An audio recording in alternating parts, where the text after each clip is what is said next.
शम्ये गुणम्ये विकल्पाङ्गे विहाय चिदाकाशमाकाशवासं भजेऽहम्। सभी को जय श्री महाकाल और राधे राधे। मैं आपको सबको अनम्यूट करती हूँ। एक मिनट।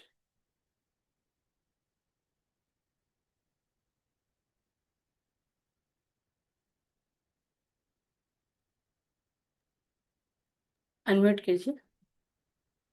जय श्री महाकाल। जय जय श्री श्री महाकाल।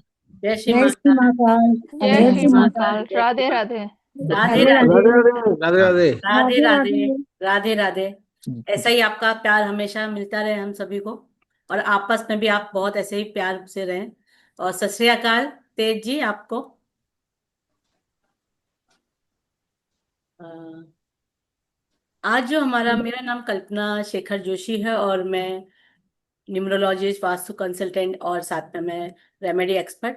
और हमारे बीच में आज हम जिस विषय में आप जुड़े हैं, आप सभी के साथ में, फाइनेंस। आज किसको फाइनेंस की प्रॉब्लम नहीं है? पैसों से रिलेटेड हम पैसा खूब कमा रहे हैं, और कहाँ पैसा हमारा जा रहा है वो किसी को पता नहीं चलता है।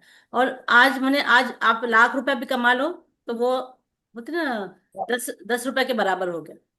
तो कैसे हमारे पैसों को हम अर्जित करें, कैसे हम हमारे है ना पैसों को अर्जित करें, कहाँ से हमारी अर्निंग, सोर्स ऑफ अर्निंग होनी चाहिए, कहाँ हमारे पैसे जा रहे हैं, और कैसे हमारे को पैसे के उपाय मिले कि हम हमारे पैसों को इकट्ठा कर सकें।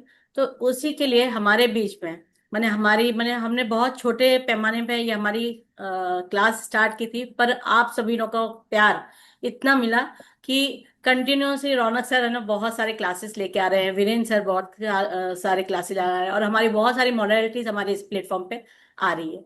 तो आप सभी को प्यार के लिए, उसके लिए बहुत बहुत धन्यवाद। और मैं और रौनक सर की मैं विशेषता बताऊं। वो इतने मैंने इतना उनमें भंडार है नॉलेज का, एस्ट्रोलॉजी चाहे पराशरी बोलो, जेमिनी बोलो, और मैंने उनके मुख आरविंद से ही मैं सुनना चाहूंगी कि ना उन्होंने बहुत प्रिडिक्शन हमारे सारे स्टूडेंट जिन्होंने उनसे पढ़ रहे हैं अभी, तो सारे के सारे स्टूडेंट है ना जो प्रिडिक्शन करने लगे, तो मुझे भी बहुत खुशी होती है कि भाई इतने कम मैंने 12 दिन के अंदर अगर स्टूडेंट इतनी प्रिडिक्शन करने लग जाए। जैसे सुरेश जी हमारे, सिंगला जी हमारे बीच में हैं, वो भी यस। उनके स्टूडेंट हैं, और बहुत सारे स्टूडेंट उनके यहाँ पर आए हैं। तो मैंने उनकी तारीफ में मैं क्या करूंगी, क्योंकि ना वो तो मेरे मैं बहुत छोटी हूँ उनके सामने इस बोलने के लिए। तो मैं रौनक सर को ही आमंत्रित करूंगी, आप ही सभी को। और जय श्री महाकाल सर। और सर वैसे भी है ना बहुत महाकाल के भक्त हैं। जय श्री महाकाल सर, आपका बहुत बहुत स्वागत है। महादेव सभी को। और आपने मैम बहुत ज्यादा बोल दिया, आप बड़ी बहन के समान हो। ठीक है, थोड़ा बहुत नहीं नॉलेज नहीं होता सर, है आपका सबके जो पास, नॉलेज है ना, इसलिए उपस्थित देखो, है। ज्ञान की कोई गंगा नहीं होती है, चाहे उसमें उम्र हो या कम हो। अगर आप छोटा कोई अगर सिखा रहा है ना, तो बड़ों को भी समझ जाना चाहिए कि कैसे वो सीखना चाहिए। और मैं तो आपसे मैंने हम सब सीख ही रहे हैं आपसे। और बहुत आपका नॉलेज है, आपने बहुत कहाँ कहाँ से आपने एजुकेशन लिया है, बहुत अच्छे से पढ़ाते हो। और छोटी छोटी बच्चों एक एक स्टूडेंट को आप इतनी बारीकी से समझाते हो ना, तो वो मैं सुन के भी आज मैं बहुत खुश हो रही थी कि हाँ चलो हमारे स्टूडेंट काफी अच्छा ऐसे नॉलेज दे रहे हैं। और सबको पकड़ पकड़ के, जिसको नहीं भी आता है ना उनको भी पकड़ के आगे, नहीं नहीं तुम्हें सीखना ही है। तुम आज मेरे साथ में हो, कल किधर और होगे तो तुम्हारा ही नाम होगा। मैं तो चला जाऊंगा, तुम है ना किसी और स्टूडेंट को पढ़ाऊंगा, पर तुम्हारे को सब आना चाहिए। तो वही ज्ञान का सागर लेके कि हमारे जीवन में वेल्थ का, फाइनेंस का जो प्रॉब्लम है, और आज सबकी प्रॉब्लम है, किसी के पास में ज्यादा है तो प्रॉब्लम, कम है तो प्रॉब्लम, और जो मिडिल क्लास है उसको ज्यादा प्रॉब्लम, है ना। तो इसके लिए उसके लिए क्या सोल्यूशन है, हमारी छोटी सी एक क्लास आ रही है। तो सर उसके लिए आप ज्ञान दीजिए, और आज क्या क्या होने वाला है उसके लिए भी आप धन्यवाद। सभी एक को हर हर महादेव, जय अच्छा श्री अच्छा। एक महाकाल। एक एक उससे एक- बात करेंगी। जय लक्ष्मण श्री से गुड नाइट महाकाल बोलेंगे सर। जब। वो मिले। सर आप अनम्यूट कीजिए अपने आप को। जी जी। सर। चलिए क्लास को स्टार्ट करते हैं, टाइम वैसे भी ज़्यादा हो रहा है, आप लोग वेट कर रहे थे। तो इंट्रोडक्शंस, जान पहचान बाद में होती रहेगी, पहले ज्ञान ले लिया जाए थोड़ा बहुत। क्लियर है? जी आप सर। सभी को स्लाइड नज़र आ रही हैं यहाँ पर? स्लाइड्स दिख रही है, यस और नो? जी सर। जी सर, देखिए। ओके। आज हम चर्चा करेंगे कि देखिए हमारे ना कुंडली में इस कलयुग के अंदर सबका फोकस वेल्थ से जुड़ा हुआ है। Without wealth you can not do anything. बिना वेल्थ के आप कुछ भी नहीं कर सकते हैं। वेल्थ होना किसी भी कार्य की, आप किसी की हेल्प करने भी जा रहे हो या किसी के लिए भी कोई भी कार्य कर रहे हो, तो वहां पर सबसे पहला क्वेश्चन अराइज होता है, क्या मेरे पास उतनी वेल्थ है? Will I do able to do the work और नॉट? मैं उस काम को कर सकता हूँ या नहीं कर सकता हूँ, किसी की सहायता कर सकता हूँ या नहीं कर सकता हूँ। The most important question is wealth. अब समटाइम्स हम ये भी देखते हैं कि हमारे पास जाता आता उसका क्वेश्चन ही यही रहता है कि मैं अपने जीवन में कितनी वेल्थ कमा पाऊंगा और किस डायरेक्शन से मुझे वेल्थ आएगी, कब मुझे वेल्थ मिल सकती है। इसके ऊपर भी चर्चा करेंगे। और हमारे पास सबसे बड़ा क्वेश्चन अराइज होता है कि timing of the wealth, timing of the success. मैं किस समय सक्सेस को प्राप्त करूंगा और किस समय मेरी लाइफ में ग्रोथ मिलेगी। इन सब भी के बारे में आज लिमिटेड टाइम के अंदर जितना मेरे से होगा मैं सब कुछ शेयर करने वाला हूँ। इन लिमिटेड टाइम्स आज जितना मेरे से होगा मैं सब कुछ शेयर करने वाला हूँ। Don't worry. बाकी चीजें, अगर कोई डाउट, कोई परेशानी आती है तो आने वाले टाइम पे लगातार हमारी क्लासेस आती रहेंगी, वहां पर हम सीख लेंगे। So don't worry. Just give me a minute, मैं स्टार्ट करता हूँ आज के सेशन को। एक सेकेंड।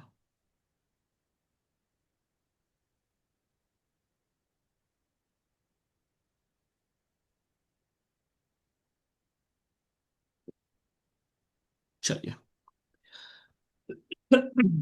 सबसे पहले, अगर यहाँ पर मुझे ऐसा, मैं नहीं समझता हूँ कि किसी को भी यहाँ पर ज्योतिष की बिल्कुल भी नॉलेज नहीं है। आई थिंक यहाँ पर जितने लोग भी उपस्थित हैं थोड़ी बहुत नॉलेज लेके बैठे हुए। But stills, as per my promise, मैं सबको एक साथ लेके चलता हूँ और सबको बेसिक से स्टार्ट करते हुए 10 से 15 मिनट बेसिक सीखने का हम लोग प्रयास कर लेते हैं। जैसे कि आप ये स्क्रीन पे देख पा रहे हो, ये चौकोर आकार के जो भी आपके सामने शेप बना है, दिस इज कॉल्ड कुंडली। ठीक है, ये कुंडली होती है। और कुंडली में ये जो यहाँ पर 1 नंबर लिखा है ना, दिस इज फर्स्ट हाउस। कुंडली में 1 से लेके 12 हाउसेस होते हैं, दिस इज फर्स्ट हाउस। यहाँ पर नंबर लिखा है 5। आप इसको कैसे डिकोड करोगे? कि कुंडली के पहले घर के अंदर 5 नंबर की राशि पड़ी हुई है। क्लियर हो गया? 5 नंबर मतलब सूर्य। कुंडली के पहले घर के अंदर सूर्य की क्वालिटी पड़ी हुई है। पहला घर आपकी बॉडी, आपकी पर्सनैलिटी को बताता है, आपके आयु को बताता है, आपके जीवन में होने वाले समस्त सुखों और दुखों का कारण कुंडली का पहला घर होता है। आते हैं सेकंड हाउस, यहाँ पर दिखा है सेकंड। क्लियर है? मतलब कुंडली का दूसरा घर ये होता है। और यहाँ पर 6 नंबर की राशि पड़ी हुई है। 6 नंबर राशि सर्विसेज को बताती है। 6 नंबर राशि आपके डिस्प्यूट को बताती है। 6 नंबर राशि आपकी कम्युनिकेशन स्किल्स को बताती है, क्योंकि 6 नंबर के ऊपर मरकरी का अधिकार है। क्लियर हो गया ये पॉइंट? दूसरी पॉइंट ये देखिएगा, सेकंड हाउस के अंदर वेल्थ आ जाता है। सेकंड हाउस के अंदर आपकी फैमिली आ जाती है। सेकंड हाउस के अंदर स्टोन, जो प्रीसियस स्टोन्स होते हैं वो आते हैं। क्लियर हो गया? आते हैं थर्ड हाउस के ऊपर। कुंडली का थर्ड हाउस एफर्ट्स को बताता है और यहां पर 7 नंबर की राशि है।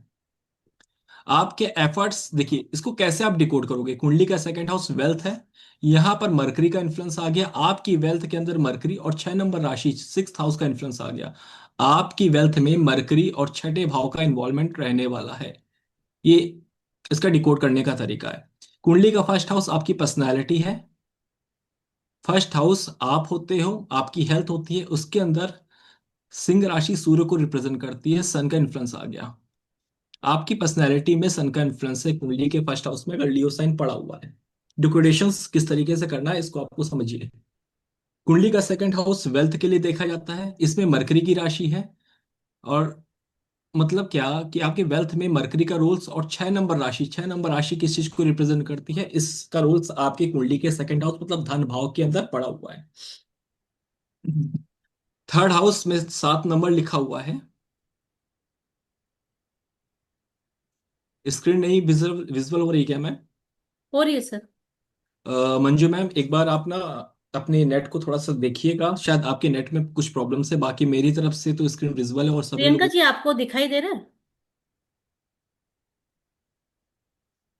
यस मैम, दिखाई दे रहा। ओके चलो, ओके ओके, थैंक मंजू में थैंक एक बार आप फिर से चेक कर लीजिएगा, ठीक है? 3 नंबर राशि आपके भाई बंधु, आपके एफर्ट्स, शॉर्ट ट्रेवल्स को बताता है। क्लियर? 4 नंबर के अंदर स्कॉर्पियो साइन पड़ा हुआ है और 4 नंबर आपकी मदर, आपके कंफर्ट्स, आपके होम इन्वायरमेंट, मेंटल हैप्पीनेस को 4 नंबर बताता है। Right everyone?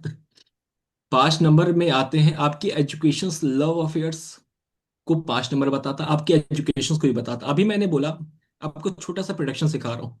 अभी मैंने बोला सेकंड हाउस आपका वेल्थ है, 5 नंबर एजुकेशन है। अगर फिफ्थ हाउस का लॉर्ड सेकंड हाउस में बैठ गया, ऐसा व्यक्ति, ऐसा जातक किसकी पढ़ाई करेगा? वेल्थ रिलेटेड एजुकेशंस, इकोनॉमिक्स की पढ़ाई, एमबीए की पढ़ाई। इस चीज को आप प्रोडक्शन में हेल्प कर सकते हैं, राइट। आते हैं यहाँ पर सिक्स हाउस, ये घर छठा है, यहाँ कैप्रिकॉन साइन पड़ा हुआ है। क्लियर? छठे घर में कैप्रिकॉन साइन। अब छठा घर किस चीज को रिप्रेजेंट करता है? सिक्स हाउस सर्विस को रिप्रेजेंट करता है, जहां पर हम कार्य करते हैं, day to day routine activities, हमारे डेली रूटीन एक्टिविटीज को छठा घर बताता है। रोग रिपु शत्रु को छठा घर बताता है। चोर, चोर अगर चोरी होती है, सर्वेंट्स होते हैं, सब छठे घर से आते हैं। क्लियर? आपके पार्टनर का डाइवोर्स कुंडली का छठा घर है। अब ये कैसे आप याद करने की कोई जरूरत नहीं, समझने का प्रयास कीजिए। ऑलवेज रिमेंबर कि किसी भी घर से उससे पिछले वाला घर उस घर का हानि करता है। जैसे अगर मैं लगन की बात करूं, मतलब आपकी पर्सनैलिटी, आपकी बॉडी, आपकी हेल्थ, इसकी हानि कौन करेगा? ये वाला हाउस, पिछला हाउस, राइट। और उसकी स्ट्रेंथ देता है सेकंड हाउस। सेवंथ हाउस आपकी मैरिज है, आपके मैरिज की हानि कौन करेगा? उससे पिछला वाला घर। और मैरिज को स्ट्रेंथ कौन सा देगा? अगला वाला घर। ये 2 पॉइंट आपको याद होने चाहिए। समझ रहे हैं आप? अब आगे बढ़ते हैं। सेवंथ हाउस के ऊपर चर्चा करते हैं। सातवां घर किस चीज को रिप्रेजेंट करता है? सातवें घर में एक्वेरियस राशि, एक्वेरियस राशि डिजायर्स की होती है, बहुत ज्यादा ऑब्सेशंस, डिजायर्स 11th हाउस की राशि होती है। और सातवां घर मैरिज है, सातवां घर हमारा पार्टनर है। अगर सातवां घर शुभ है और यहाँ एक्वेरियस राशि पड़ी है, तो हम क्या कहेंगे? ये व्यक्ति अपने पार्टनर से बहुत ही ज्यादा क्लोज कनेक्शन में रहता है। क्लियर हो गया? ओके। अब देखिए, लगन आप हो, ऑलवेज रिमेंबर, किसी भी हाउस से सातवां घर, किसी भी हाउस से सातवां घर उस हाउस की परछाई होती है। आपका पार्टनर आपको वैसा ही मिलेगा जैसे आपके कर्मा होंगे। फर्स्ट हाउस यूथ है ना आप, और यहां से कुंडली डिवाइड हो जाती है बराबर 2 पार्टों में। आपका पार्टनर आपकी परछाई है। आपके पूर्व जन्म, इस जन्म के कर्मा आपके पार्टनर के अंदर नजर आ जाएंगे। अच्छा पार्टनर मिल रहा है, वेरी गुड। नहीं मिल रहा है तो उसको भी स्वीकार करो, हमारी परछाई है, हमारी से गलती हुई है। क्लियर हुआ ये पॉइंट? आगे बढ़ते हैं। सेवंथ हाउस पार्टनरशिप का है, और एक सेवंथ हाउस जंक्शन है। ये बहुत बड़ा जंक्शन है। जंक्शन कैसे है, इसको आप ध्यान दीजिएगा तो आपको समझ में आएगा। थोड़ा सा देखते हैं कैसे। अ, 10वां घर कार्य क्षेत्र होता है आपका। 10th house is the house of your Karma. ठीक है, प्रोफेशनल कर्मा, जो भी कर्म आप करते हो। अब यहां से काउंट करेंगे ना, 1 2 3 4 5 6 7 8 9 10। 10वें से 10वां मतलब 10th हाउस की पोटेंशियल एनर्जी सेवंथ हाउस है, राइट। चौथा घर आपका मेंटल पीस है, आपकी माता स्थान है। चौथे से चौथा, 1 2 3 4, प्रॉपर्टी का सुख, प्रॉपर्टी फोर्थ हाउस, प्रॉपर्टी का सुख सेवंथ हाउस, कर्म 10म भाव, कर्म से होने वाली आय और कर्म से होने वाला बिजनेस 10म भाव, 7म भाव। सेवंथ हाउस मैरिज, आपके कर्मा, और आपकी जो प्रॉपर्टी और आपकी मदर का सुख बताता है। तो सेवंथ हाउस अगर अच्छा है, सेवंथ अच्छा है तो आपका कर्म भी अच्छा होगा। कर्म अच्छा होगा तो आपको मेंटल पीस भी मिलेगी। मेंटल पीस भी मिलेगी तो आपकी अपना प्रॉपर्टी भी अच्छे से परचेस करोगे, वहां अच्छे से रहोगे भी। तो seventh house should be good होना चाहिए। ये हर तरीके से एनर्जी को गेन करता है और एज ए जंक्शन की तरह काम करता है। सेवंथ हाउस पीड़ित हो गया तो आपकी माता जी और आपके बीच में नहीं बनेगी, आपकी माता जी और आपके वाइफ या फिर आपके जो पार्टनर होंगे उनके बीच में नहीं बनेगी। हम क्या होता है भाई, अगर हमारी शादी अच्छी है, सेवंथ हाउस अच्छा है, तो मेरी और मेरी माता जी का, मतलब मेरी बहू और मेरी माता जी का जम जाएगा। क्लियर? सेवंथ हाउस पिट गया तो माता का सुख कहाँ है? सेवंथ हाउस में है ना। हमारी और मेरी वाइफ और मेरी माँ के बीच में नहीं बनेगा, मतलब माता को सुख नहीं मिलने वाला, सिंपल। ठीक है, अगर मेरी वाइफ सपोर्टिव आ गई तो मुझे करियर में राइज देगी, 10म से 10म। अगर मेरी वाइफ मेरे को सपोर्टिव नहीं मिली, सेवंथ हाउस पिट गया, तो मेरा करियर भी पिट गया। Seventh house is the house of junction, जहां से दो तीन चीजें देखी जाती हैं। 8th हाउस, एट्थ हाउस गुण विद्याओं का हो, गुण विद्याएं का है। जमीन से निकलने वाले जो भी आइटम्स हैं, छुपी हुई वस्तुएं आठवें घर से देखी जाती हैं। ऑयल इंडस्ट्री आठवें घर से देखी जाती है। ज्योतिष जो छुपी हुई है, सबके पास नहीं होती है, आठवें घर से देखी जाती है। आपकी मृत्यु का स्थान आठवां है। Deep research and coding, coding क्या होती है? कोई वस्तु छुपी थी, उसको आपने कोड करके या फिर डीप रिसर्च करके सबके सामने लेके आए, राइट?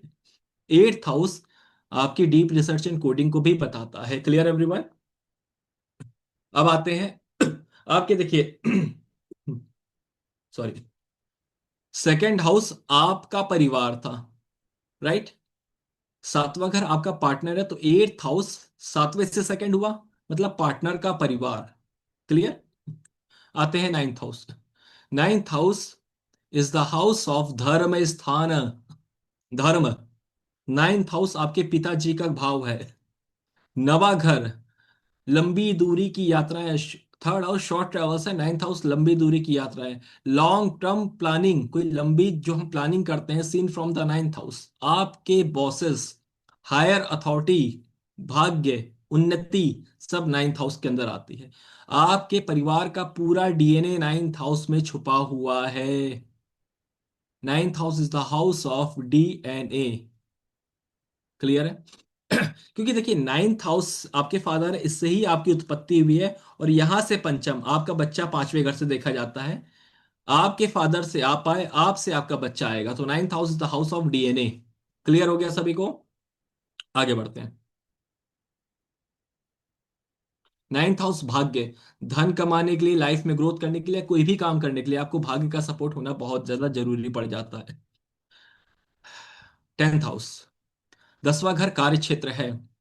आप धन कमाओ, कुछ भी करो, वॉट एवर, जो कुछ भी आप करते हो उसमें आपको कर्मा करना पड़ेगा। Tenth house is the house of कार्य क्षेत्र।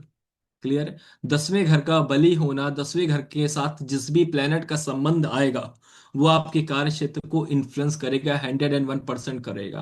क्लियर? आते हैं 11वां घर। 10वां घर आपका स्टेटस है, आपके पिताजी का कुटुंब है। सेकंड हाउस आपका कुटुंब था, नाइन्थ हाउस आपके फादर, तो 10वां घर आपके पिताजी, मतलब नाइन्थ से सेकंड, पिताजी का कुटुंब। क्लियर हो गया, राइट?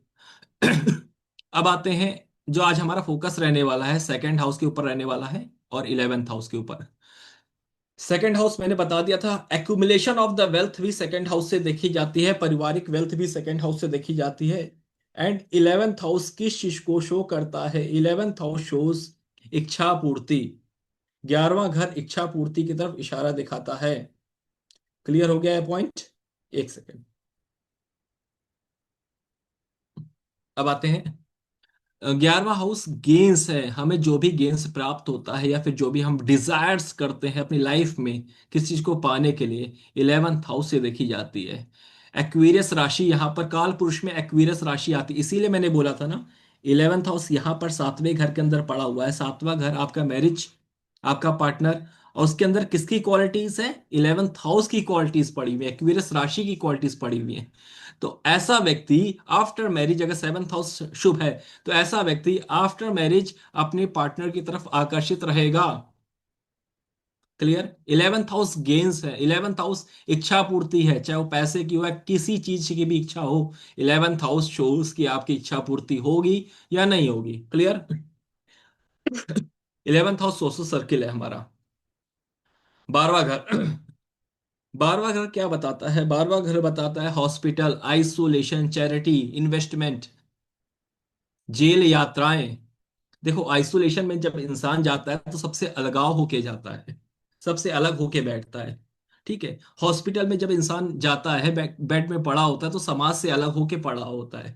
जेल में जब इंसान जाता है तो सबसे अलग होके जाता है। 12th house is the house of isolation and jail यात्राएं। क्लियर हो गया? इन्वेस्टमेंट, खर्चा, लॉसेस, सब 12वें घर से देखा जाता है। यहां तक चीजें आई थिंक क्लियर हो गई होंगी। थोड़ा सा फास्ट पढ़ाया क्योंकि यहाँ पर सभी लोग समझदार बैठे हुए हैं, और आई थिंक बेसिक जानकारी सभी को थी। अब हम अपने मेन पॉइंट पे जंप करने वाले हैं। अगर किसी को समझ में नहीं आया हो तो चैट में आप बता सकते हैं।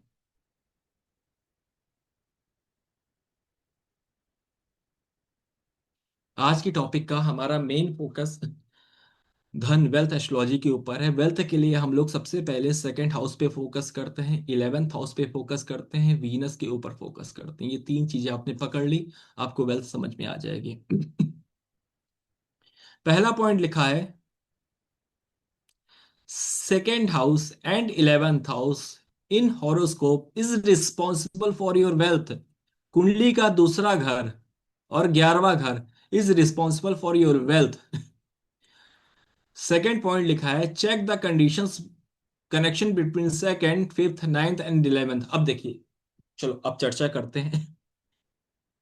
इसे कुंडली में त्रिकोण भाव बोला गया है। 1 5 9 त्रिकोण भाव है। क्लियर है?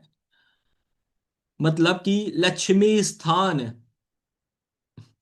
और ये जो अंदर इनसाइड हाउसेस बन रहे हैं ना, ये विष्णु स्थान होते हैं। 1 5 9 लक्ष्मी स्थान है, और ये जो चार चौकोर चौकोर चार खाने इनसाइड बने हुए हैं ना, ये विष्णु स्थान है। पहला घर, चौथा घर, सातवां घर, 10वां घर, ये विष्णु स्थान है। पांचवा हाउस, 9th हाउस और फर्स्ट हाउस लक्ष्मी स्थान और विष्णु स्थान दोनों है। क्लियर है? धन भाव सेकंड भाव है, और 11th हाउस गेन्स है। तो मैंने क्या समझा, लक्ष्मी स्थान से भी हमको पैसा आ सकता है ना, नाम ही लक्ष्मी स्थान है, तो डेफिनेटली लक्ष्मी स्थान से हमको पैसा आ सकता है। अब पहला पॉइंट नोट करिए, अगर आपकी पत्रिका के अंदर सेकंड भाव, 11th भाव, या फिर पंचम, नवम, दूसरा, 11वां, फिर सुनिए, पंचम, नवम, दूसरा, 11वां, इनके बीच में किसी प्रकार भी कोई संबंध बनता है। संबंध कैसे बनेगा कि नवम का स्वामी दूसरे में बैठ जाए, नवम का स्वामी 11वें में बैठ जाए, 11वें का स्वामी दूसरे में बैठ जाए, दूसरे का स्वामी 11वें में बैठ जाए, पंचमेश सेकंड भाव में बैठ जाए, पंचमेश 11th में बैठ जाए, पंचमेश नवम में बैठ जाए, तो उसे कहते हैं संबंध बन जाना। किसी प्रकार भी संबंध बने, या तो 11th हाउस और सेकंड हाउस के लॉर्ड आपस में एक साथ कनेक्शन में आ जाए। क्लियर है? या फिर दूसरे घर का संबंध पांचवें घर के लॉर्ड के साथ बन जाए, या फिर नवम भाव का संबंध सेकंड हाउस के लॉर्ड के साथ बन जाए, आपस में कनेक्शन बना ले। कनेक्शन मतलब दो प्लेनेट का आपस में बैठ जाना एक जगह पे, दिस इज कॉल्ड कनेक्शन। कहीं पर भी बैठे हों लेकिन आपस में उनका कनेक्शन बन गया, राइट एवरीवन? तो उसे कहते हैं संबंध बन जाए। अगर ऐसी कंडीशन आपकी पत्रिका में बनती है, तो ये पहला इंडिकेशन दिखाता है कि you are capable for earning money. This is called dhan yoga. ये एक प्रकार का है, इससे उदास नहीं होना। There are lot of many dhan yoga जो कार्यरत होते हैं। दशम भाव का अपना रोल होता है, बहुत सी चीजें होती हैं, बट आज मैं थोड़ा सा बेसिक इंफॉर्मेशन दे रहा हूं। This is called dhan yoga. Clear है? प्लेनेट और राशि इन सेकेंड हाउस और 11th हाउस इंडिकेट पैसा कहां से आएगा। ये पॉइंट समझना इंपॉर्टेंट है। अब आते हैं, इसको समझने का प्रयास करते हैं।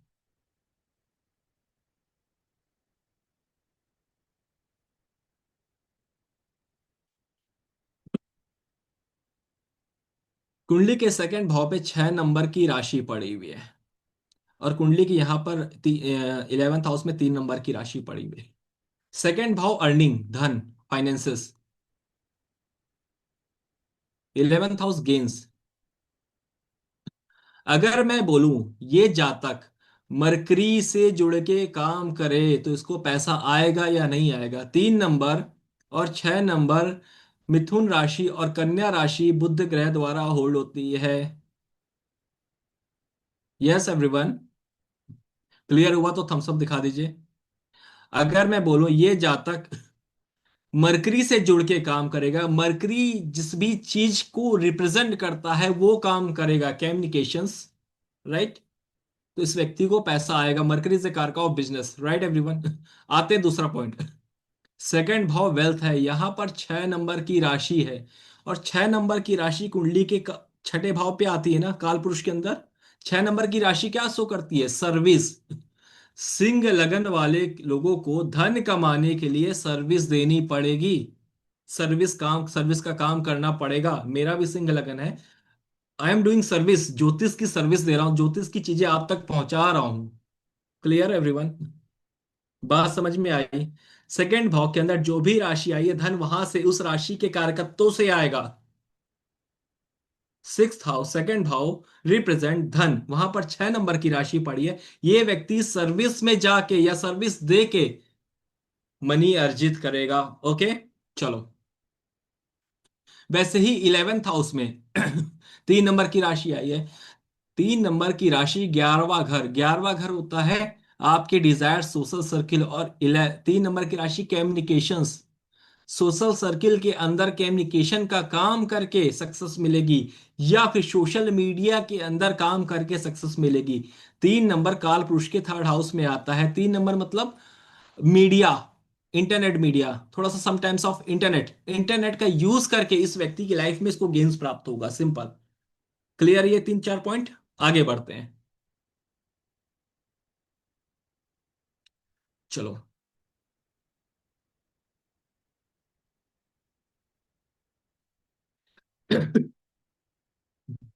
आपके सेकंड भाव जो धन का है और 11th हाउस जो गेन्स का है, अगर उन भाव के अंदर कोई भी प्लेनेट बैठ जाएगा, वो आपकी लाइफ को इन्फ्लुएंस करने वाला है निश्चित तौर पे। उन भाव के अंदर कोई भी प्लेनेट बैठ जाएगा, वो आपकी लाइफ को इन टर्म्स ऑफ फाइनेंस के लिए इन्फ्लुएंस करेगा। इंसान जब तक उस भाव में जो भी प्लेनेट बैठा है उससे जुड़ के पैसा कमा सकता है। सिंपल। सेकेंड भाव और 11th भाव में कोई भी अगर प्लेनेट बैठा है, वो आपके वेल्थ में इन्फ्लुएंस देगा। क्लियर हो गया? सेकेंड हाउस का लॉर्ड जहां पर जाके बैठेगा, that will cause of your wealth. चलो इसको समझने का प्रयास करते हैं। यहां पर जैसे मरकरी है, मरकरी लगन पे जाके, यहां पर मरकरी इस जगह पे बैठ गया ना, लगन। सेकेंड हाउस वेल्थ है, मरकरी लगन पे आ गया। लगन क्या शो कर रहा है? लगन शो कर रहा है आपके फेस वैल्यू को, आपकी पर्सनैलिटी को। तो मैं क्या कहूंगा भैया, अगर आपको जीवन में अच्छा पैसा कमाना है, ऐसे व्यक्ति को सर्विस अपनी फेस वैल्यू को सामने रख कर, अपनी फेस वैल्यू को सामने रख के 1 to 1 इंटरेक्शन के द्वारा, या तो जिम का काम कर लो, फर्स्ट हाउस बॉडी है ना, तो बॉडी बिल्डिंग का काम, या तो मीडिया लाइन में चले जाओ, फर्स्ट हाउस फेस मीडिया दिखाता है, या तो कहीं सर्विस करते हो तो वहां पे जहां पर आपकी पर्सनैलिटी, आपका फेस रोल प्ले करेगा, वहीं से आपको वेल्थ आएगी। सेकेंड हाउस का लॉर्ड जहां पर जाके बैठेगा, उस हाउस से वेल्थ आएगी। सेकेंड हाउस का लॉर्ड 7th में आके बैठ गया, wealth after marriage. 7th house शादी है, 7th हाउस पार्टनरशिप है, 7th हाउस बिजनेस है। वेल्थ आफ्टर मैरिड, और आप पार्टनरशिप में या बिजनेस करके आपको वेल्थ मिलेगी। क्लियर हो गया? सेकेंड लॉर्ड सेकेंड हाउस में बैठ गया, सेकेंड हाउस फैमिली, फैमिली के थ्रू वेल्थ आएगी। फैमिली के साथ जुड़ के काम करोगे तो वेल्थ आएगी। ये पॉइंट क्लियर हो गया सभी को? चलो आगे बढ़े।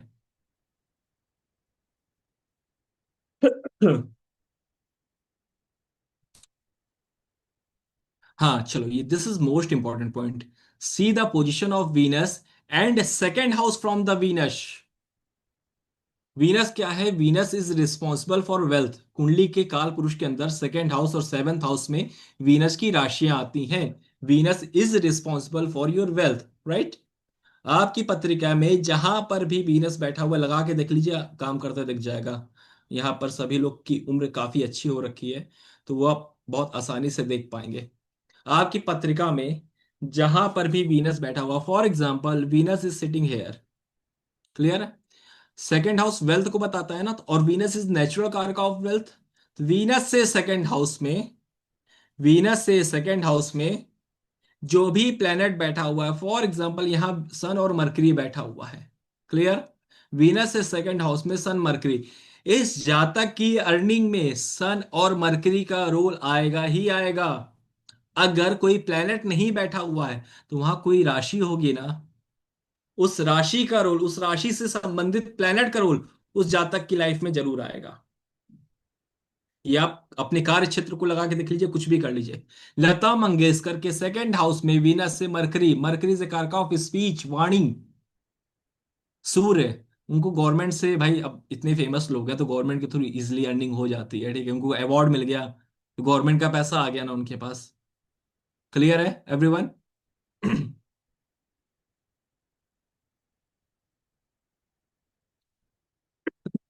अब देखिए, हमें अपनी पत्रिका में अभी हमने देख लिया कि 2 नंबर, 5 नंबर, 9 नंबर और 11 नंबर। अब हमें अपनी पत्रिका के अंदर दसम भाव का भी एनालिसिस एक बार नजर जरूर मारनी चाहिए, क्योंकि 10th house is responsible for your karma. 10वां घर, जैसा कर्म करोगे, अच्छा करोगे तो अच्छा गेंस मिलेगा, बुरा करोगे तो बुरा गेंस मिलेगा। वो गेंस आपको पैसे के रूप में भी हो सकता है और आपके पर्सनल कर्मों के रूप में भी हो सकता है। क्लियर है? तो 10वें घर के ऊपर हमें जरूर नजर मारनी चाहिए कि 10वां घर क्या बोल रहा है। 10वें घर के साथ साथ आपकी नजर एक बार शनि पर भी जानी चाहिए। Y Shani?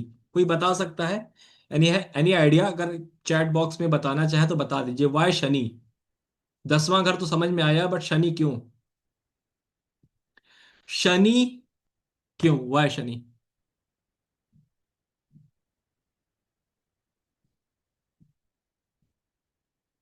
Exactly right everyone, very nice. Shani is the karak of your karma. Natural Shani कर्म का कारक है। क्लियर है? शनि जिस भी राशि में बैठेगा, जिस भी प्लेनेट के साथ संबंध बनाएगा, आपके जीवन में उस प्लेनेट का रोल, उस राशि का रोल 100 and 200% देखने को मिलेगा।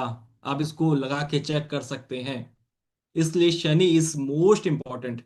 कहीं पर भी, कहीं पर भी शनि देव बैठे हों और जिस राशि में बैठे होंगे, आपके कार्य क्षेत्र में उसका रोल जरूर रहने वाला है। उस राशि का रोल या फिर उस हाउस का रोल आपको जरूर देखने को मिलेगा। एग्जाम्पल के लिए मैं बोलता हूं, शनि सिटिंग इन सेजी साइन, धनु राशि, काल पुरुष में 9th हाउस में आती है। 9th हाउस कंसल्टेशन और टीचिंग को बताता है। ऐसे जातक की लाइफ में उसके कर्मों में कहीं ना कहीं, किसी ना किसी तरीके से गाइडेंस प्रोवाइडिंग वर्क या टीचिंग का वर्क जरूर देखने को मिलेगा। क्लियर हुआ ये सभी को? हाँ, चलिए अपने पॉइंट पे आते हैं। अब हमें ना अपनी पत्रिका के अंदर दसम भाव का एनालिसिस करना है, क्योंकि आपका कार्य, चाहे वो अच्छा हो या बुरा हो, वही आपको वेल्थ दिलाएगा। क्लियर है? तो हमें 10th हाउस का भी एनालिसिस कर लेना चाहिए एक बार। अब देखिए, धन योग के ऊपर हमने बता ही दिया है, और राजयोग के ऊपर भी थोड़ा सा मैं आपको चर्चा कर देता हूँ। ये हमारी पत्रिका होती है।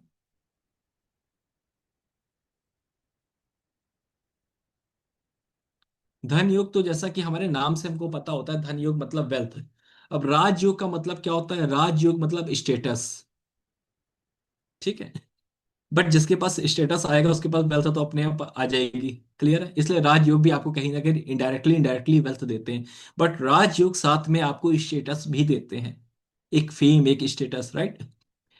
राजयोग कैसे बनता है? ये जो त्रिकोण भाव है ना, त्रिकोण भाव का संबंध अगर केंद्र भाव के साथ बन जाए, जैसे कि इसका स्वामी यहां पर बैठ जाए, इसका स्वामी यहां पर बैठ जाए, या इन दोनों का आपस में संबंध किसी प्रकार बन जाए, इसका स्वामी इसके स्वामी कहीं पर भी आपस में एक साथ बैठ जाए, लगन लॉर्ड फिफ्थ लॉर्ड एक साथ आपस में कहीं बैठ जाए, लगन लॉर्ड नाइन्थ लॉर्ड एक साथ कहीं पर बैठ जाए, या इन दोनों के बीच में आपस में कोई संबंध बन जाए, या इन दोनों के बीच में, या लगन और फिफ्थ के बीच में, this is called Rajyoga.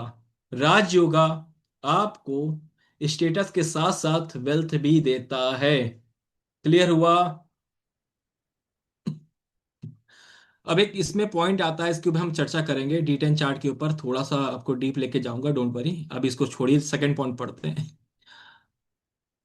Second house and 11th house की पोजीशनिंग सर्वाष्टक वर्गा में चेक करो। अभी सर्वाष्टक वर्गा क्या होता है, थोड़ा सा मैं इसको एक्सप्लेन कर दे रहा हूं।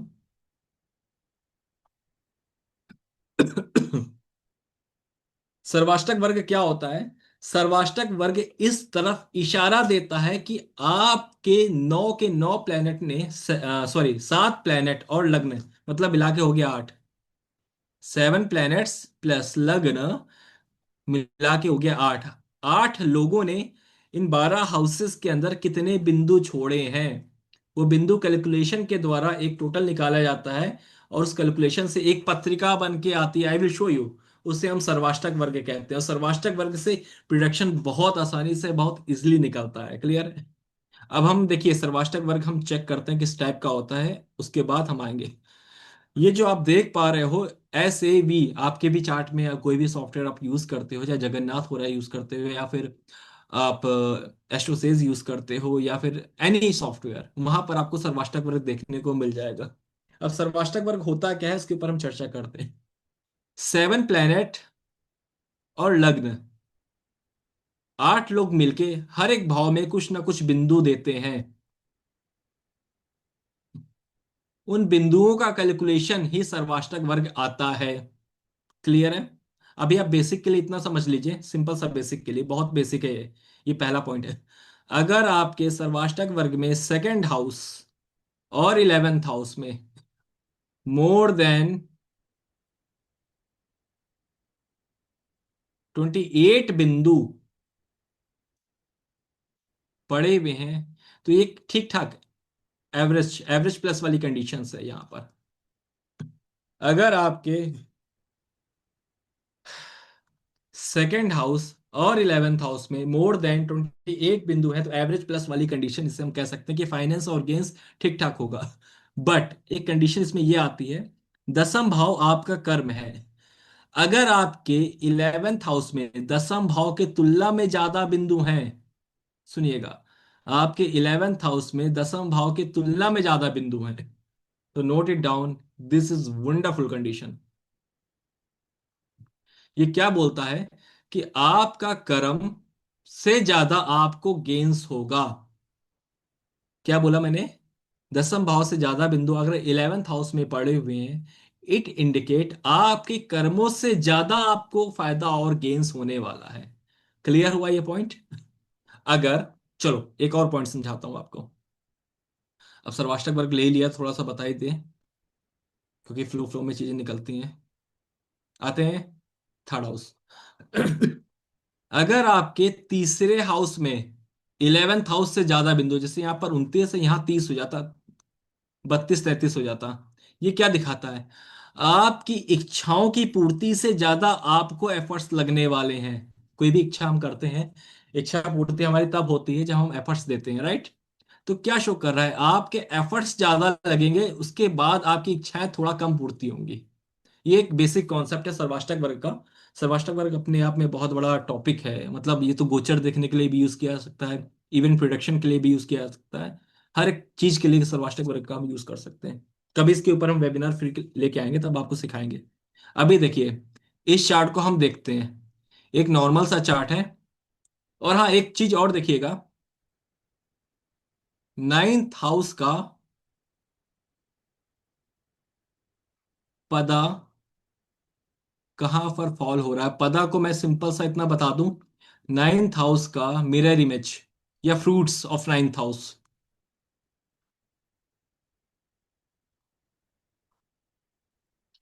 मैं आपको सिंपल सा दिखा देता हूं कि यहाँ पर 9th हाउस में राशि पड़ी है वीनस, और A9, ये देखिए, ये A9 लिखा हुआ है ना, ये A9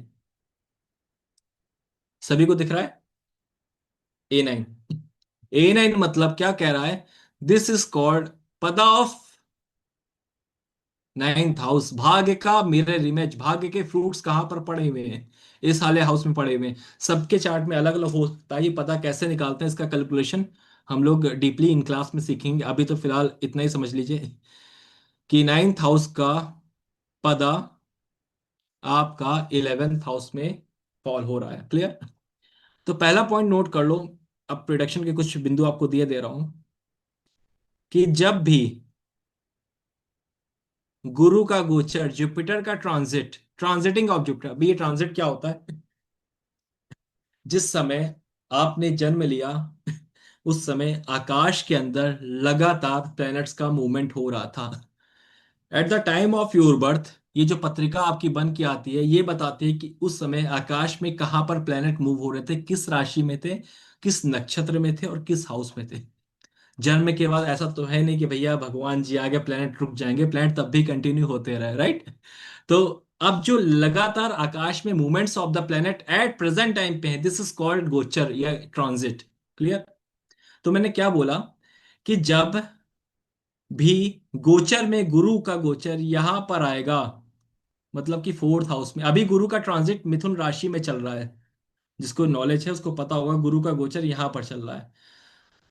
इस साल जून में गुरु का गोचर कर्क राशि के ऊपर आएगा, राइट। जब भी जुपिटर का ट्रांजिट कर्क राशि के ऊपर आएगा, नाइन्थ हाउस का पदा ट्रिगर होगा। और जब नाइन्थ हाउस का पदा ट्रिगर होगा, आपके भाग्य में उन्नति होगी। और नाइन्थ हाउस लक्ष्मी स्थान भी है। क्लियर हो गया? फाइनेंस में भी उन्नति होती है। ये पहला पॉइंट। सेकेंड पॉइंट, गुरु का गोचर इसके त्रिकोण में, त्रिकोण क्या होता है? किसी भी हाउस से 5 हाउस आगे। जैसे यहां पर हम 11th हाउस की बात कर रहे हैं, तो 11 से 5, 1 2 3 4 5 ये। और यहां से 5, 1 2 3 4 5 ये त्रिकोणीय भाव है। ठीक है। गुरु का गोचर इसके त्रिकोण में जाएगा तो भी आपको फाइनेंस का गेन कराएगा और भाग्य की उन्नति करेगा। क्लियर है? और एक सूत्र लिख लीजिए। सूत्र ये कहता है,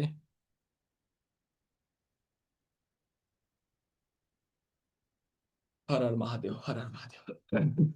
आपका सेकंड हाउस का लॉर्ड, ये चंद्रकला नाड़ी देव किरणम नाड़ी का सूत्र है। और 11th हाउस का लॉर्ड आपके नौमांश पत्रिका D9 जिसे चार्ट कहते हैं, में जिस भी राशि के अंदर बैठा हुआ है, गुरु का गोचर आपके लगन चार्ट में उस राशि के ऊपर जाएगा तो आपको धन की प्राप्ति होगी। ये केवल बेसिक से सूत्र हमने बता दिए। क्लियर? अब हम ये डिटेल्स में क्लास में चेक कर लेंगे, क्योंकि यहाँ पर इतना टाइम हमारे पास नहीं है। एक पॉइंट और निकली है। ये बीबी लिखा हुआ है, दिस इज कॉल्ड भृगु बिंदु, भाग्य पॉइंट, डेस्टिनी बिंदु। जुपिटर का ट्रांजिट ओवर द भृगु बिंदु, गुरु का गोचर भृगु बिंदु, भाग्य बिंदु, डेस्टिनी पॉइंट के ऊपर जाएगा तो आपके भाग्य की उन्नति होगी और आपको ग्रोथ और फाइनेंस मिलने वाला है। क्लियर हो गया ये पॉइंट? अभी देखो इस चार्ट का अगर हम बेसिक एनालिसिस करते हैं, जो अभी तक हमने सीखा है वो क्या बोलता है, चलो डिस्कशन करते हैं। हमने देखा कि सेकंड हाउस का लॉर्ड कहां पर जाके बैठ गया? वीनस 4th हाउस में। क्लियर? 11th हाउस का लॉर्ड 11th में बैठा हुआ है, हमें समझ में आ गया। मैं कहूंगा कि ये व्यक्ति, 4th हाउस हमारा होम है, वर्क फ्रॉम होम करके पैसा कमाएगा। चौथा घर, चौथा हाउस हमारा घर होता है ना। सेकंड हाउस फाइनेंसेस है, second house finance, 4th house property. ये व्यक्ति रेंटल इनकम अर्जित करेगा, घर से अर्निंग होना। क्लियर हुआ ये पॉइंट? ये पहला पॉइंट क्लियर हुआ, यस और नो? आप सभी से प्लीज बता दीजिए। 4th हाउस होम होता है, सेकंड हाउस वेल्थ होता है, सेकंड हाउस वेल्थ होता है। क्लियर है? हम क्या बोलेंगे? एक सेकंड, एक second.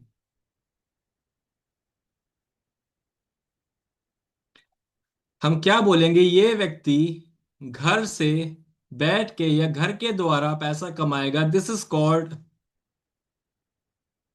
Called wealth from home, मतलब रेंटल इनकम। क्लियर हुआ पॉइंट सभी को? और आते हैं, आगे बढ़ते हैं। प्रॉपर्टी के काम से या व्हीकल्स के काम से पैसा कमाएगा। हम बाकी डीपली एनालिसिस करेंगे, उसके ऊपर चर्चा करेंगे। बाकी बेसिक बेसिक आप समझिए। 4th हाउस क्या होता है? Property, vehicles. वीनस जैसा कार, वीनस जैसा प्लैनेट व्हीकल्स को भी दिखाता है। एक पॉइंट समझिए, इससे सेकंड हाउस में शनि का रोल आ रहा है, और शनि आ जाता है तो कंस्ट्रक्शंस और प्रॉपर्टी का रोल आ जाता है। इस व्यक्ति के जीवन में कंस्ट्रक्शन और प्रॉपर्टी का रोल 100% रहने वाला है। ये बात आप सभी समझ गए? किस तरीके से हमने बोला, अभी जो मैंने नियम पढ़े हैं वो किस तरीके से आपके सामने आ रहे हैं। और आगे देखते हैं थोड़ा सा D2 चार्ट। अब हाँ, जो हम अपने वेबिनार के अंदर डीप एनालिसिस करने वाले हैं उसके ऊपर हम चर्चा करते हैं। हमारा डीप एनालिसिस होरा चार्ट और रुद्रांशा, D11 को हम रुद्रांशा चार्ट कहते हैं, D2 चार्ट को हम होरा चार्ट कहते हैं। आज मैं होरा चार्ट और रुद्रांशा चार्ट के बहुत सिंपल सिंपल कुछ सूत्र बताने वाला हूं। D2 चार्ट में के अंदर केवल दो ही लग्न उदित होते हैं। पहला होता है कैंसर, दूसरा होता है सिंह, सिंह राशि और कर्क राशि। क्लियर? सिंह राशि और कर्क राशि, ये होरा चार्ट में दो ही लग्न आते हैं। अगर आपकी पत्रिका के maximum planet, note it down, कर्क राशि में उपस्थित हैं, ऐसा जातक बहुत आसानी से अपनी लाइफ को काटेगा, इजिली लाइफ चलेगी। पहला पॉइंट है। अगर आपकी पत्रिका में होरा लग्न के अंदर सिंह होरा आया है और मैक्सिमम प्लेनेट वहां पर प्रेजेंट है, ऐसे जातक को अपने जीवन में बहुत मेहनत करनी पड़ेगी, चीजें आसानी से प्राप्त नहीं होती। ये पॉइंट समझ गए? D2 चार्ट, होरा चार्ट कहता है इसके अंदर दो राशियां आती हैं, सिंह राशि और कर्क राशि। क्लियर हो गया पॉइंट? सिंह राशि और कर्क राशि। दूसरा पॉइंट, और बहुत ही यूनिक क्लास वाला सूत्र आपको शेयर करने जा रहा हूं, यूजली मैं क्लास में पढ़ाता हूं। कर्क राशि के अंदर जो भी प्लेनेट बैठे हुए हैं, उस प्लेनेट की दशा और अंतर्दशा आपको आसानी से पैसा देने वाली होगी। होरा लग्न के अंदर कर्क राशि में जो भी प्लेनेट बैठे हुए हैं, उन प्लेनेट की दशा और अंतर्दशा आपको आसानी से पैसे देने वाली होगी। और सिंह राशि के अंदर, सिंह होरा के अंदर जो भी प्लेनेट बैठे हुए हैं, उस राशि की दशा में आपको मेहनत करनी पड़ेगी। अभी D2 चार्ट को इतना ही रखते हैं और बाकी हम लोग क्लास में सीखते हैं। बहुत इंपॉर्टेंट दो सूत्र दिए हैं इसी सर से ना। मैं, हाँ सर, मैं कुछ बताना चाहूंगी आपके इसी कोर्स के बारे में। जी प्लीज। इसकी अभी हम बात D11 को पढ़ेंगे, तो आप लोग हाँ प्लीज नहीं रहिएगा। हाँ। जी सर, सर आप शेयरिंग स्टॉप कीजिए तो मैं।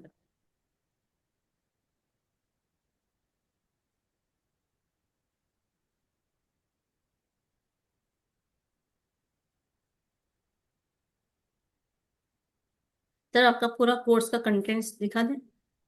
जी श्योर प्लीज। हाँ दिखा दें सर। हर हर महादेव। सर दिख रहा है? हाँ जी। जी सर। ये सर की ना वेल्थ एस्ट्रोलॉजी का कोर्स आ रहा है, फाइनेंस प्रॉपर्टी एंड रेमेडीज के ऊपर। और ये 2 दिन का ही कोर्स है। अब इसका कंटेंट्स पहले हम देख लेते हैं, फिर बाद में आपको बताती हूँ। सर कंटेंट्स आप करेंगे कि मैं बताऊं? मैं बता देता हूँ मैं। जी। देखिए, कोर्स कंटेंट के हम लोग ना अंदर जानेंगे कि धन योग, एक सेकेंड, धन योग और राजयोग किस प्रकार बनते हैं। अभी तो आपको बेसिक चीजें बता दी हैं। हमारी कुंडली में स्पेशल धन योग भी बनते हैं, स्पेशल राजयोग भी बनते हैं, उसके ऊपर हम चर्चा करेंगे। सेकंड में special yoga of wealth astrology. Wealth को पाने के लिए धन योग और राजयोग होना जरूरी नहीं है, कुछ ऐसे कॉम्बिनेशन होते हैं, अगर वो आपके चार्ट में बन रहे हैं तो आप वेल्थ को अचीव कर सकते हो। आगे ma'am please. Analysis, deep analysis of Indu लग्ना। इंदु लग्ना is wonderful concept behind wealth ज्योतिष। इंदु लग्ना वेल्थ ज्योतिष का एक बहुत ही सुंदर कॉन्सेप्ट है। भृगु बिंदु और अष्टक वर्गा के ऊपर हम डिटेल्स में एक्सप्लेनेशन क्लास के अंदर पढ़ने वाले हैं। D1 chart, D2 chart, D10 chart और D11 चार्ट, स्पेशली इन वर्गा चार्ट के ऊपर वेल्थ कहाँ से आ सकती है। D1 चार्ट के साथ साथ उसका मिरर इमेज D2 D11, और मैपिंग करना है, D11 को D1 में कैसे मैप करें, D2 को D1 में कैसे मैप करें, मैपिंग करना हम सीखने वाले हैं। जी हाँ जी।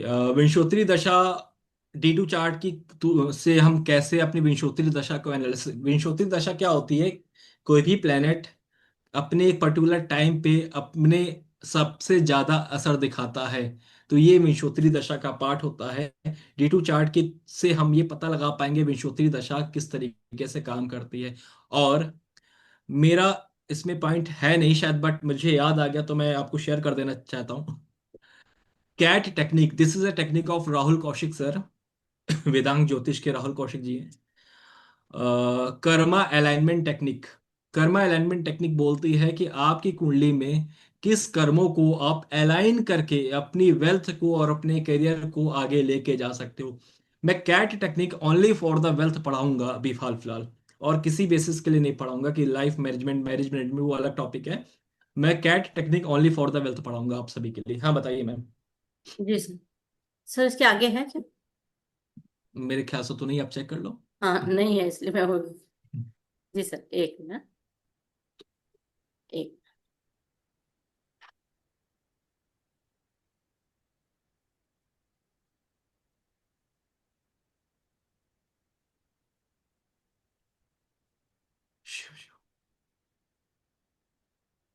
राहुल कौशिक जी का नाम इसलिए लेना इम्पोर्टेंट है, वो मेरे गुरु रह चुके हैं, तो उनका नाम लेना मेरे लिए, भाई उनको ग्रेटिट्यूड दिए बिना मैं पढ़ा भी नहीं सकता।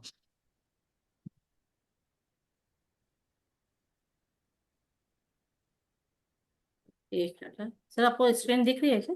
नहीं, नो, नो स्क्रीन। एक एक जस्ट मिनट।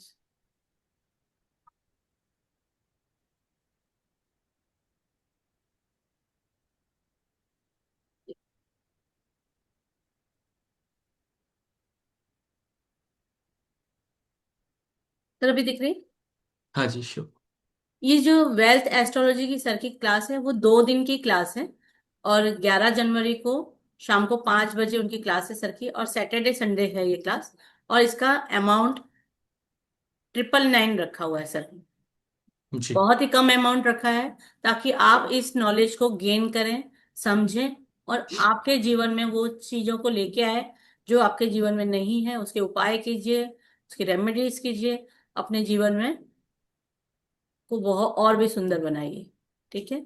आप इसका स्क्रीनशॉट ले लीजिए, और अमाउंट अगर जीपे, गूगल पे, फोन पे करना है तो 9152937303 पे कीजिए। और इसका स्क्रीनशॉट 9152921307 पे इसका स्क्रीनशॉट आप भेज सकते हैं।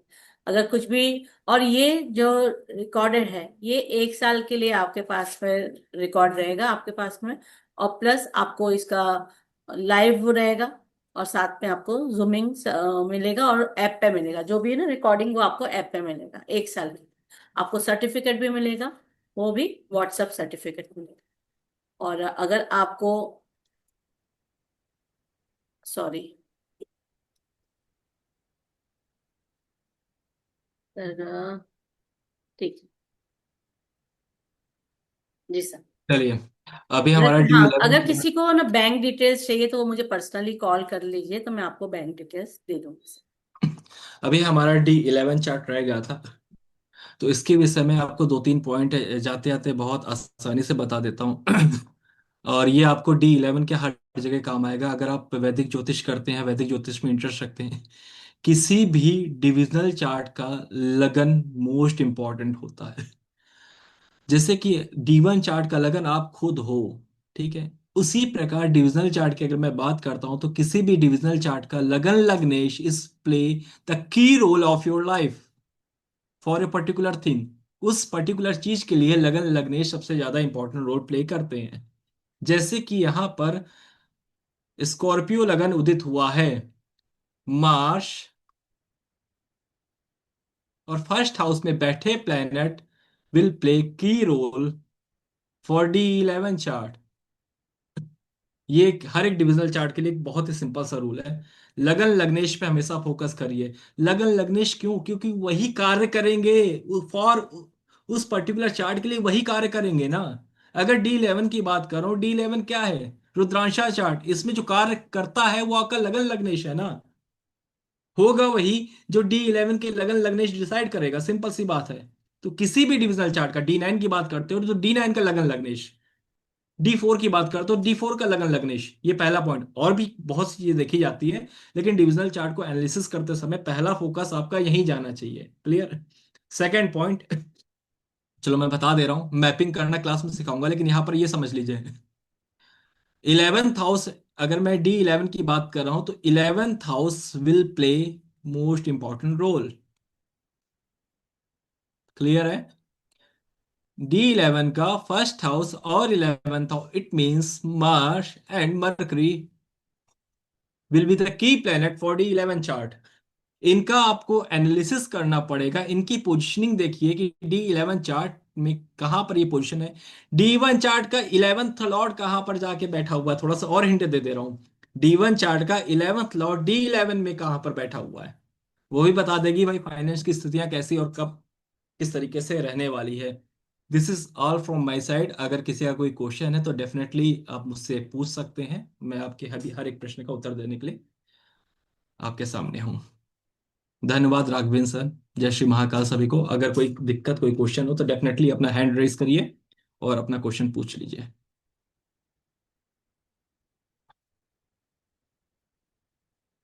सुरेश सर जी।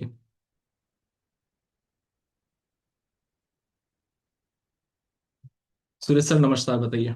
नमस्कार सर।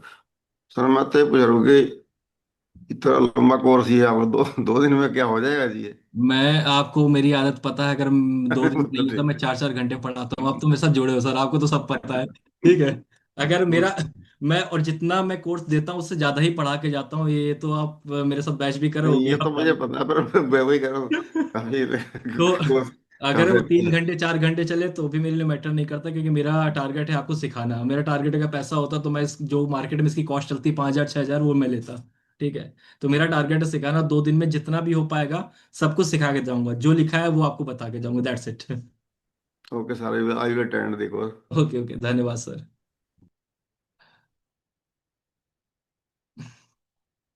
नमस्ते रौनक भैया। नमस्ते कांता बहन, कैसी हो आप? बिल्कुल ठीक। अच्छा रौनक जी, जैसे आपने बोला कि है ना वो वर्क फ्रॉम होम करेगा, जैसे अगर वीनस जैसे कन्या लग्न की कुंडली है और सेकंड घर में सारे प्लैनेट्स बैठे हैं, वहां पे सन भी बैठा है, राहु भी बैठा है, हम्म मार्स भी बैठा है, मर्क्यूरी भी बैठा है, हम्म बट उसका जो ऑनर है, जो लॉर्ड है, वो फोर्थ हाउस में बैठ गया है, हम्म मतलब सेजी में। तो हम्म। सर वो वर्क फ्रॉम होम तो अभी नहीं अभी कर रहा देखो, है। मैंने एक चीज आपको नहीं बताई, अपने पॉइंट छेड़ दिया तो सुन लीजिए। कि जब भी हमारी कुंडली में कोई एक हाउस बल्कि एक्टिवेट हो जाता है, मतलब मोर देन 3 प्लैनेट वहां पर ट्रिगर करते हैं। इट हाँ। It I can say like this is अ बल्कि हाउसेस। और बल्कि हाउस हाँ। आपके रोल आपकी लाइफ में 100% रोल प्ले करेगा। In terms of hmm. Finance, in terms of anything, वो रोल प्ले करेगा ही करेगा। ये सब क्लास में मैं बताने वाला, तो कुछ खुलवा रहे हो कांता बहन बातें अंदर की। नहीं, और सर मेरे को सीखना है, बट सर आप लंबी लंबी क्लास मत लो, मतलब 3 घंटे की मत लो। आप ओके इस कोर्स को 4 दिन ले जाओ, 4 दिन ले जाओ, बट मैं ओके ओके, मतलब चलो चलो, कोई प्रॉब्लम नहीं। देख लेंगे। वैसे मैं कोशिश करूंगा कि मैं अपने टॉपिक को अच्छे से कवर करा सकूं। कोई जल्दबाजी नहीं है। और यहाँ पर मैं अगर 2 दिन का प्रॉमिस करता हूँ, 3 दिन 4 दिन भी करा दे चली जाती हैं क्लासेस। ठीक है सर। थैंक हाँ सीमा मैम, बताइए। जय श्री राधे सर। जय श्री महाकाल, बताइए। कुछ पूछना है मैम? सर ये D11 चार्ट कौन सा है? मैंने एस्ट्रोसेज खोला हुआ आपका है। एस्ट्रोसेज में नहीं मिलेगा। मैं आपको बता दूंगा किस ज्योतिष ऐप के अंदर, मोबाइल ऐप के अंदर ही आपको मिल जाएगा। ये एस्ट्रोसेज के अंदर अवेलेबल नहीं है। वैसे अगर जगन्नाथ हो रहा है जो फिर सॉफ्टवेयर है उसमें आप देख सकते हो। अदरवाइज और भी मोबाइल्स ऐप है, वहां पर ये D11 चार्ट अवेलेबल है। तो वहां पे आपको बता दूंगा। और सर ये बेसिक मतलब वैदिक एस्ट्रोलॉजी के ऊपर ही बेस्ड है ना सारा जो हमारा exactly, A to course? Z वैदिक के ऊपर ही बेस्ड है। इसमें थोड़े से वैदिक के एडवांस सूत्रास हैं जो जैमिनी के हैं और नाड़ी के हैं। वो मैं आपको क्लास के अंदर पढ़ाऊंगा। Okay sir. थैंक जी। You sir. और थैंक नाड़ी यू। वो भृगुनंदी नाड़ी नहीं है। दिस इज एक्चुअल नाड़ी जो साउथ इंडिया में चलती है, उसके ऊपर हम बात करेंगे। ठीक है sir. Thank you. Okay, most welcome.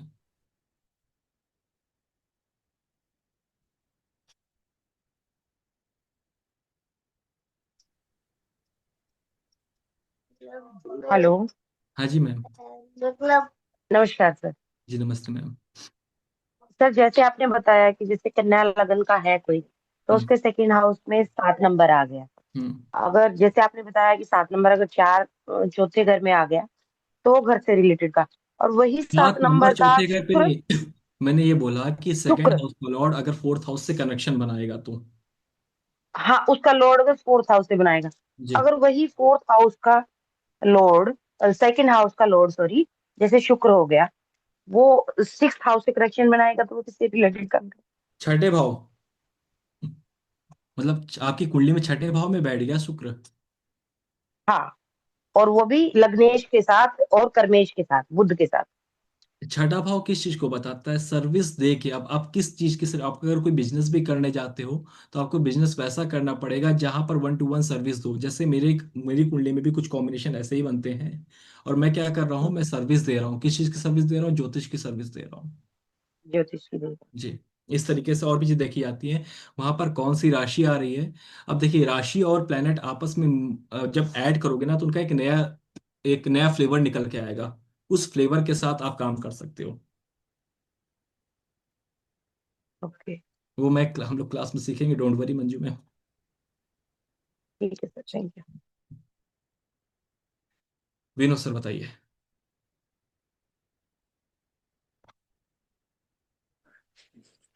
नमस्कार सर। जी नमस्ते, बताइए सर। जी सर, मेरा जैसे कि डेट ऑफ बर्थ नहीं एग्जैक्ट है, तो इसका कैसे हो पाएगा? आपका क्या नहीं है, डेट ऑफ बर्थ नहीं है? जी नहीं। और कुछ भी नहीं पता डेट ऑफ बर्थ के बाद? जी देखिए, नहीं। इसके लिए तो मैं एक कोर्स कराता हूँ, बट टाइम रेक्टिफिकेशन और प्रश्न चार्ट का एक कोर्स होता है। ठीक है। जी जी थोड़ा सा आपको हिंट जरूर दे दूंगा अगर आप आते हैं, क्योंकि आपके साथ एक अलग कंडीशन हो जाएगी, क्योंकि आपके पास डेट जी ऑफ बर्थ नहीं है, कुछ नहीं है। तो मैं प्रश्न चार्ट और होरारी चार्ट का एक थोड़ा सा हिंट जरूर दे दूंगा उस क्लास के अंदर, कि प्रश्न चार्ट को कैसे रीड किया जाए। प्रश्न चार्ट क्या बता, जो प्रश्न चार्ट बताएगा उसी डायरेक्शन में आप आगे बढ़ोगे, तो वो आपको हेल्प करेगा फाइनेंस के लिए।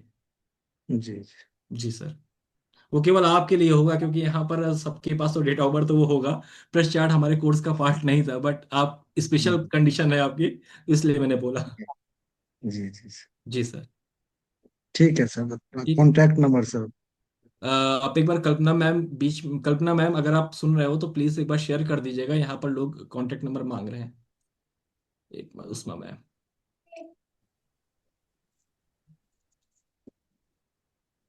उस्मा मैम बताइए।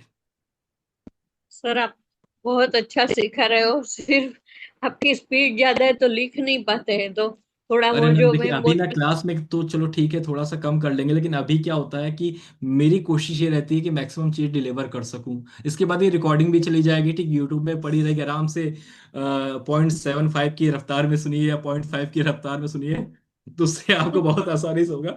बट मेरी कोशिश ये रहती है कि मैं चीज़ों को फटाफट डिलीवर कर सकूं। नहीं, अच्छा एक्सप्लेन किया वो षोडश अपना, ये अष्टक वर्ग का कुंडली से भी, तो बहुत अच्छा लगा।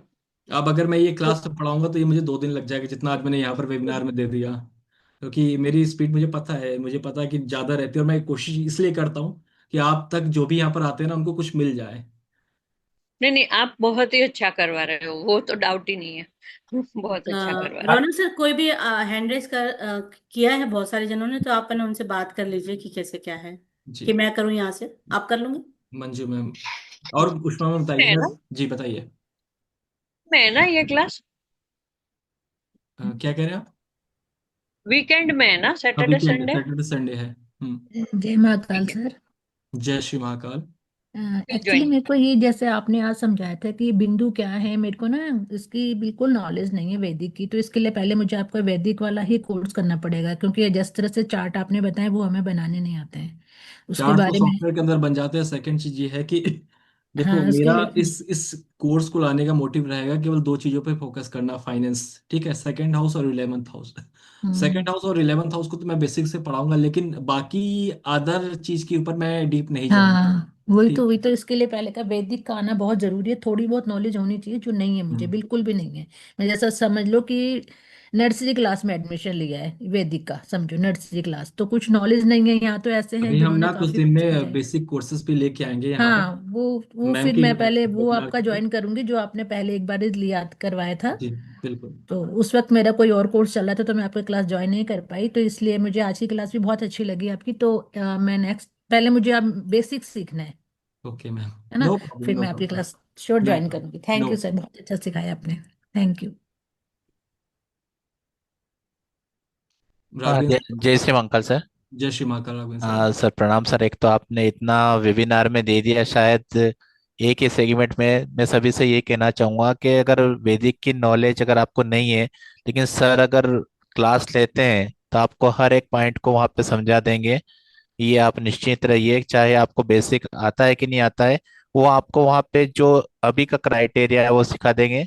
और हम बहुत ज़्यादा ब्लेस हैं कि मैं उनसे कोर्स कर रहा हूँ। ऑलरेडी एक कोर्स कर चुका हूँ, दूसरा चल रहा है। तो उस चीज की चिंता मत कीजिए क्योंकि जो वेबिनार में इतना डीप में आपको मिल चुका है शायद क्लासेस में ही मिलता है। और इसके ज्यादा डीप कितना होगा तो ये तो हम कल्पना भी नहीं कर सकते। तो बहुत बहुत धन्यवाद सर, क्योंकि वेबिनार में कोई इतना ज्यादा नहीं देता है कि सारी चार्ट्स और इंटर डिविजनल चार्ट्स का सारा बता देते हैं। तो बहुत बहुत धन्यवाद सर, हमें ब्लेस किया आपने। धन्यवाद थैंक यू। सर, धन्यवाद आपके शब्दों के लिए, धन्यवाद। कांता बहन बताओ। सर मेरे को एक चीज और पूछनी थी, जैसे इसमें हम फाइनेंस तो देखेंगे तो सर जैसे इसके अलावा हम इसमें प्रॉपर्टी भी देख सकते हैं या देखो बिजनेस का भी वो आइडिया लग D4 सकता है? चार्ट होता है कम्प्लीटली लाइक, लेकिन हाँ फाइनेंस कहाँ से जनरेट होगा, कहाँ पर आएगा और कितनी मात्रा में आएगा, उसको मैं जरूर हम्म। सिखा दूंगा। ओके। जी। बाकी कभी हम चतुर्थांश के ऊपर चर्चा करेंगे तो उसमें हम ले आएंगे प्रॉपर्टी, बताएंगे प्रॉपर्टी कितनी बनाओगे। ठीक थोड़ी है। बहुत लेकिन सोच लीजिएगा, सारी जानकारी पता चल जाएगी फिर सीबीआई का छापा पड़वा देंगे। चलिए कोई बात नहीं, मजाक कर रहे हैं। और किसी को कोई डाउट हो तो प्लीज आप हमसे पूछ सकते हैं, कोई दिक्कत नहीं है। अदरवाइज क्लास को एंड।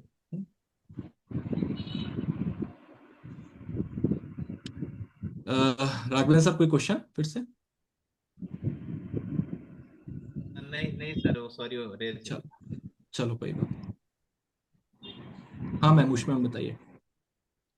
ये आप एक बार थंब इम्प्रेशन से भी जो ज्योतिष देखते हैं उसको क्या वो नाड़ी नाड़ी, ज्योतिष?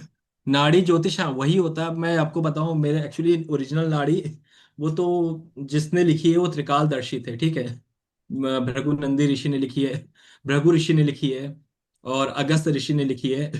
वो त्रिकालदर्शी थे, तो उतना तो नहीं हूं मैं कि वो आपको। लेकिन हाँ, उसमें उसमें नाड़ी के कुछ ऐसे रूल्स हैं कि आपके पार्टनर किस नाम से हो सकते हैं, किस डायरेक्शन में आपका मकान हो सकता है। जब मैं नाड़ी की क्लास लेके आऊंगा, चंद्रकला नाड़ी, नाड़ी ज्योतिष का एक ग्रंथ है, तो उसके अंदर ये सब चीजें जानकारी मिलती है। तो मैं नाड़ी की स्पेशल क्लास लेके आऊंगा बहुत जल्दी, उसके ऊपर नोट्स मैं रेडी कर रहा हूँ। ठीक है। उससे आपको ये ओके। बदल जाएगा कि आपके पार्टनर का लगन क्या होगा, किस जातक, कौन सी जातक नाम का व्यक्ति आपकी लाइफ में आएगा, जैसे वो जो थंब के अंदर होता है उस टाइप का। ठीक है, थैंक यू सर। हाँ निधि मैम बताइए। सर जैसे आपने D2 होरा का बताया, उसमें महादशा लेंगे अंतरदशा लेंगे? वो तो क्लास मिलेंगे। अच्छा, ठीक है। ठीक है। ठीक। जी। हाँ जी भाई, किसी का और कोई डाउट है? समाप्त किया जाए आज के लेक्चर को। चलिए, आई थिंक अब किसी का नहीं है। सभी को प्रणाम, हर हर महादेव, जय श्री हेलो। राम। हाँ जी, हाँ जय जी। श्री महाकाल। हाँ जी हाँ बोलिए। जी सर। हाँ जी सर, मुझे ये बोलना था सर कि बहुत अच्छा वेबिनार था और बहुत कुछ नया सीखने को अरे मिला। प्रियंका मतलब मैम है आपने, कहाँ? आप, आपकी आवाज ही आ रही है, आप दिख तो रहे नहीं नहीं कहीं। मैं अर्चना अर्चना बोल रही हूँ अच्छा सर। अर्चना मैम। अर्चना हाँ मैम जी आप भी सर। नहीं दिख रहे हो। हाँ जी सर, सर तो बहुत अच्छा था। इसमें भी हम लोग आपके एडवांस वाले स्टूडेंट हैं, बट एक इसमें भी बहुत कुछ हमें सीखने को मिला सर। मतलब आपका एक हर लेक्चर काफी ज्यादा नॉलेजेबल होता है सर। हम लोग हर बार नया नया सीखते हैं सर। इसके लिए सर बहुत बहुत धन्यवाद सर। आपको भी धन्यवाद, आपने इतने अच्छे शब्द लिए हमारे लिए। चलिए, आप विश्राम करिए भैया, खाना ना खाइए जाके, हमें भी खाना ना खाने दीजिए। चलिए, मुलाकात होगी फिर। हर हर महादेव, जय श्री महाकाल। हर ओके हर sir, thank Mahadev you sir. Sir. हर हर महादेव। जय श्री महाकाल। हर हर महादेव। हर हर महादेव सर। जय श्री हर हर महादेव सर। और देखा है बेटे को तो निकल